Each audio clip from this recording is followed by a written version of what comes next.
Okay, so one battle after another. Watched it, I liked it. I did. It was an interesting movie. I didn't really know what I was getting into. I didn't watch any of the trailers. Well, the only like trailer I ever saw was the one girl in it firing like the RPK with like a pregnant while pregnant. So that was pretty funny. And it's a Paul Thomas Anderson movie, so it's gonna be. I don't know how to describe P.T. Anderson, so whatever. But this was a fun watch. I that's what I will say. I think it was a long one. It was like 2 hour 30, 2 hour 40. Paced extremely well. I was surprised because the way that the movie starts, um, it goes into some action pretty quickly, but then you can kind of see where it's going. And I thought like, oh my god, this is gonna be a slog fest. But no, there's like some scenes towards the end that I would say like drag, but it's not bad. It goes on pretty quickly. But no, I enjoyed it. It was decent. I don't know. I feel like some of my biggest complaints of the movie was the music. It was done by one of the Radiohead guys, and it was fine. But the motif of the piano or whatever, you heard the same piano for like an hour and a half, and it's like, okay, now we'll change it. So that was a little annoying. I'm not gonna lie, because some of the scenes were like, how are we still on the same song? Like it's the same like piano chords going back and forth. But that's a minor complaint. You don't really notice it, but if you do, you're like, okay, can we change it up just a little bit? So that's probably my biggest complaint. I mean, the acting in this movie is phenomenal. It's really good. Leonardo DiCaprio did a fantastic job. In the entire movie, he's just mad the entire time, and he's yelling, and it's just fun to see Leonardo yell. And who else is it? I think Javier Bardem. He's great. He plays. I'm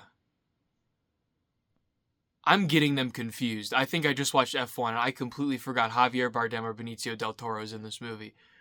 Hold on. Correction. Okay. Benicio del Toro is in this movie. Javier Bardem is in Formula One. That's what it was. I don't know why. Well, what are you going to do? So, with that, he was great. He played this, like, karate master, and he was, what is it? Leonardo's, like, friend. So, whatever. All the acting's great. We know that. We know this movie's about, like, rebels. It starts off with, like, people going against the government, breaking out undocumented people in, like, Texas. I think it takes place in Texas or California, like, on the border, wherever, somewhere. So we see that, and they, the whole movie is, I don't really want to get into spoilers, because, whatever. But, yeah, so the whole movie is them, like, they're in this, like, deep-seated rebel group in the U.S., and they know codes and stuff. It's actually really cool. Like, everybody in the movie is a rebel, which is really cool, and, like, there's this rebel city. So the whole movie is, it's Leonardo and his daughter, pretty much, and what happens to them.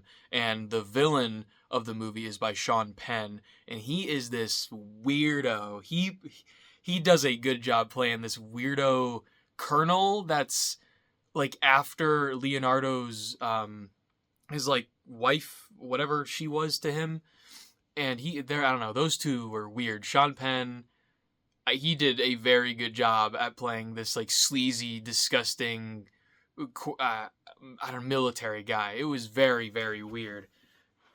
Par for the course for a Anderson movie.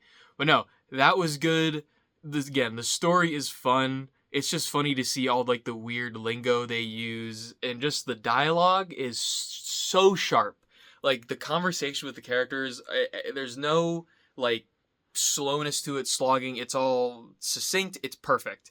Like the conversations with the characters, it all feels like they know each other.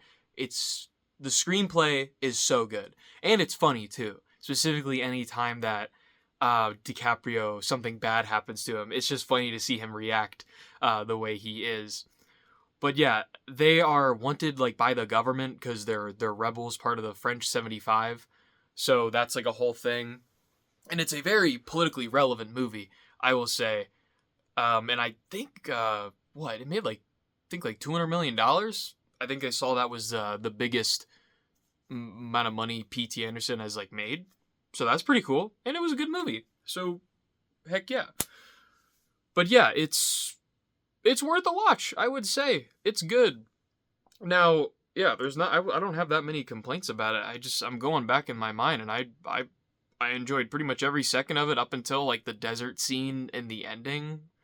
It just goes. There is this one shot. I understand what he was trying to do, but there is this one shot in this car scene chase where it is just going like up and down, and it's like, okay, how long are we doing this for? I understand there's someone following this person, but the shot was way too long. It was cool, but it was just way too long. Again, minor things.